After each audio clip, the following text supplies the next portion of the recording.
Assalamualaikum warahmatullahi wabarakatuh. Perkenalkan terlebih dahulu, nama saya Diah Dewi Anggraini, NPM 1941015 dari kelas 6C.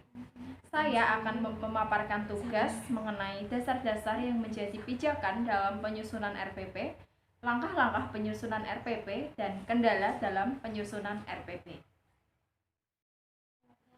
Pertanyaan pertama, dasar-dasar apa saja yang dijadikan pijakan dalam menentukan RPP? Dasar yang dijadikan pijakan dalam menentukan RPP antara lain tujuan pembelajaran, kegiatan pembelajaran, dan asesmen atau penilaian pembelajaran.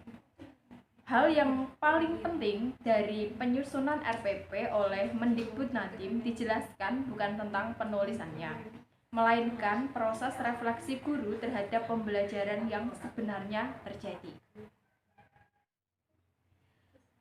Pertanyaan kedua, langkah-langkah pembuatan RPP. Pertama, mencantumkan identitas terdiri dari nama sekolah, mata pelajaran, kelas, semester, standar kompetensi, kompetensi dasar, indikator, dan alokasi waktu. Kedua, merumuskan tujuan pembelajaran output atau hasil langsung. Sebagai contoh, kegiatan pembelajaran mendapat informasi mengenai sistem peredaran darah pada manusia. Maka, tujuan pembelajaran boleh salah satu atau keseluruhan tujuan pembelajaran. Ketiga, menentukan materi pembelajaran. Untuk memudahkan penetapan materi pembelajaran dapat diacu dari indikator. Keempat, menentukan metode pembelajaran. Metode dapat diartikan benar-benar sebagai metode, tetapi dapat pula diartikan sebagai model atau pendekatan pembelajaran. Kelima, menetapkan kegiatan pembelajaran. Langkah-langkah minimal yang harus dipenuhi pada setiap unsur kegiatan pembelajaran adalah sebagai berikut. Kegiatan pendahuluan. Dalam kegiatan pendahuluan, guru harus menyiapkan siswa secara psikis dan fisik untuk mengikuti proses pembelajaran. Mengajukan pertanyaan yang mengaitkan pengetahuan sebelumnya dengan materi yang akan dipelajari. Menjelaskan tujuan pembelajaran atau kompetensi dasar yang akan dicapai. Menyampaikan cakupan materi dan penjelasan uraian kegiatan sesuai dengan silabus. Keenam, memilih sumber belajar.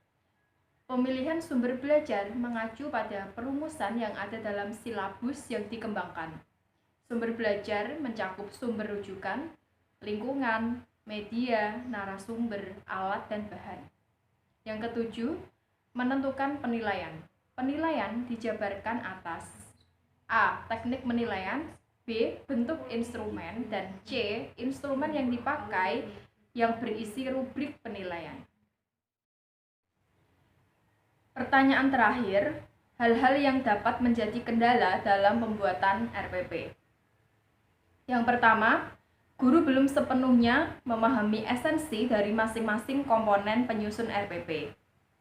Kedua, peraturan yang mengatur tentang pembelajaran belum dibaca dengan utuh atau bahkan tidak pernah dibaca.